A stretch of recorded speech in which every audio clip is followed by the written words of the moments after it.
In my opinion, there is far too much emphasis placed on getting very young babies established into really excessively strict feeding and sleeping regimes. Now, for some babies, this can be fine and successful, but not all of them. And there are lots of new parents who feel a real sense of failure if their baby doesn't feed and sleep by the clock, even in those very early weeks. The most important ways to help your new baby to learn how to sleep well and to feel contented and settled is, first of all, to feed them as often as they want to. You need to build up that trust that you will meet their needs. To allow their sleep patterns to develop naturally, so no waking them up during a nap or indeed in the night, unless they're very tiny and they haven't fed for a long time. You need to set their internal body clock by allowing them to experience daylight and darkness.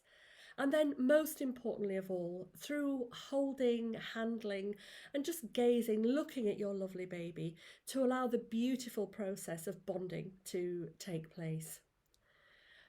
In these early, very precious but also exhausting weeks, sleep is very much closely involved with feeding.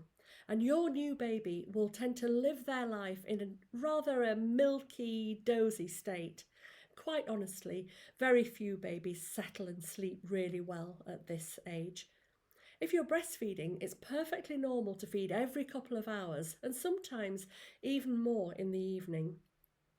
In fact, during the later part of the day and in the evening, your breast milk starts to contain the sleep aid tryptophan. So, cluster feeding at this time, not only does it allow your baby to stock up on the food that they need for the night, but it also helps to improve the quality of their sleep as well. It might not seem like it always, but babies of this age do sleep for an average of 14 and a half hours in a 24-hour period. Don't forget, though, that the range is about 9 to 20 hours. Now, if you think that your baby isn't getting enough sleep, why don't you keep a very simple sleep diary? And this will give you a clearer picture of their natural sleep habits, and it'll help you to see if there's any kind of pattern beginning to emerge. Do remember, though, that at this age, babies' sleep is very light and even very fidgety. New babies have nearly double the amount of REM sleep than adults do, and this kind of sleep is also called active sleep, so they move around a lot and they fidget. To really encourage your baby to settle into a good sleep pattern, these are the things that they need.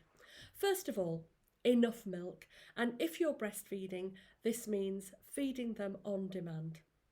And for formula fed babies, follow the guidelines on the tin or allow about 2.5 ounces, that's 75 mils, in a 24-hour period per pound or 0.45 kilos of their little body weight.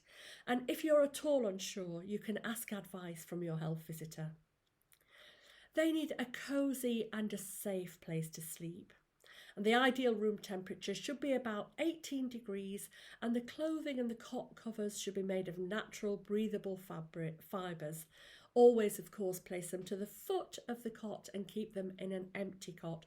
Place them down on their back. During the night, when they wake up for a feed, keep the lights down low and speak softly. Settle them back into the cot after feeding and winding. And there's no need to change your baby's nappy during the night unless it's really saturated or it's soiled. It's handy to have a bit of warm water in a flask actually to stop you crashing about and having to put the lights on in the night if you need to change a nappy. It's a good idea to introduce a very familiar, gentle song or spoken ritual that your baby will come to associate with bedtime. It's a lovely way to end the day. And most importantly of all, to allow them to experience fresh air and light during the daytime and darkness at night. And this will encourage the development and the production of melatonin, the very, very important sleep hormone that helps to set their natural circadian clock.